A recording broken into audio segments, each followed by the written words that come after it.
Hello guys, it's your boy Igbiyanju comedy. Mo wà pẹ̀lú I'm dey live with Big Oye tó ṣáà mọ̀ Ọlọ́run kò lọ. Oya Big Oye. Kí ni ǹjẹ́ lè ṣàlàyé fún wa kí ni nǹkan tó ṣẹlẹ̀ ní last relationship yìí kí ló ṣẹlẹ̀? Ikú máa pa ọmọ ẹ ni. Ẹ gbọ́ nǹkan tí mo sọ ni. Àní kí ló ṣẹlẹ̀ ní last relationship yìí? Ikú máa pa ọmọ ẹ lẹ́ẹ̀kan ṣiṣẹ́. Kí ló dé kí lọmọ ọlọ́mọ ṣe fún yín tẹ́ fi ń ṣépè fún? Ikú máa tún pa á lẹ́ẹ̀kan sí. Kí ló dé kí ló ṣe fún yín? Kò sọ̀rọ̀ níbẹ̀ ni ọ̀rọ̀ ẹ lọ fà gan-an ọjọ́ ìní ó lọ fà. Bóyá ẹ kàn ṣàlàyé kún fún wa. Ẹ mọ̀ pé àwọn adé àwà ní life báyìí sìn. Kí ni ọmọ ẹ ṣe fún yín? Bóyá àti kẹ́kọ̀ọ́ rí nǹkan kan sọ kí ló ṣe fún yín? Ikú máa pa ọmọ ẹ ṣùgbọ́n ẹ ní sùúrù. Àwọn jẹ́ mi mo túṣe up jẹ́ pé àtọ̀ yìí wà ló kà tó wà ní trenches jẹ́ mi túṣe up.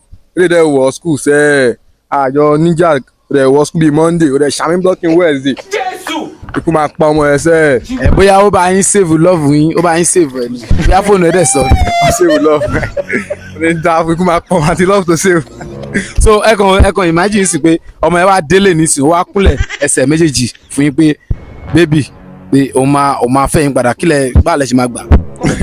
Àwọn máa pa bàbá ẹ ọmọdé ke èmi fẹ́ pé ń sìn lójoojúmọ́ ni mo fẹ́ pé ń sìn lójoojúmọ́ tó máa ń jí láàárọ̀ sọ̀ alẹ́ èpè mo fi ń sìn. Ẹ mọ̀ pé ó lè wà lọ́la ó lè wà lọ́la. ọmọ mi fẹ́ gbà náà nìyẹn ọmọ tí mo ti fẹ́ pé sìn. Ó lè wà lọ́la ìkó lóun fẹ́ fẹ́ yín. Ẹ̀gbọ́n mo ti rẹ́ pé sínú láìpù ẹ̀ tó bá gbé tó àbí àwọn àjọ kó ni.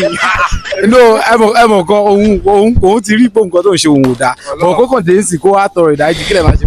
Àníkẹ́ ara máa pa bàbá ẹ̀ kó lè wá sílẹ̀ èpè tí wà èpè tí miss mẹ́jẹ̀. Ṣé ìtì ní girlfriend mi ni? I get girlfriend. That is why you don't need that one.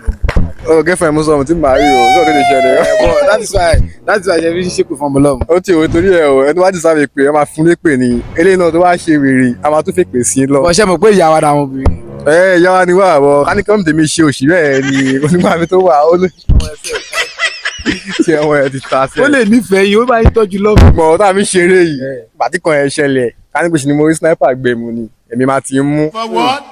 Àwọn ọ̀rẹ́ mi ló save mi àtàwọn mo náà rẹ́kọ̀dẹ́ pé ọmọ ẹ tọ́pẹ́ lóbìnrin ni ọ̀dọ́ ọmọ ẹ máa ń lọ láàárọ̀ òun ló máa ń lọ pé ọmọ ojú máa ń ronú ẹgbẹ́ mo ti fẹ́ ya wèrè sẹ́ẹ̀ nínú ẹgbẹ́ máa ń nìkan máa ń títì ráì mo dẹ̀ máa ń nìkan máa sọ̀rọ̀ lọ táwọn ọmọ oró máa ń rí yín bá ní pé àkókò èsì ya wèrè ni má ti kọ́ dẹ́gbẹ̀ẹ́ mo kàn máa sọ́ deré ni pé ọfẹ́ mọ̀ díẹ̀ abájọ mi máa kọjá lẹ́gbọ̀n àkọ́. Mi wà ya wèrè ìfẹ́ ni. Ìfẹ́ ló fẹ́ yẹ kí n ya wèrè ṣáà pé ọ̀rọ̀ máa pa.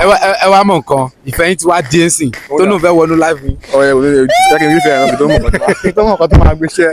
Ó kàn wá délé ní sìnkú fẹ́ wọnú láìpẹ́ padà. Ìfẹ́ ò ní ìfẹ́ pọ̀. Ìfẹ́ yín. Ṣé girlfriend wà lọ́wọ́ mi sí? Girlfriend yín lò ó last. Ọmọ tí pé wà nù ẹ̀ jẹ́ ilé gan-an tí pé wà nù ẹ̀ sí.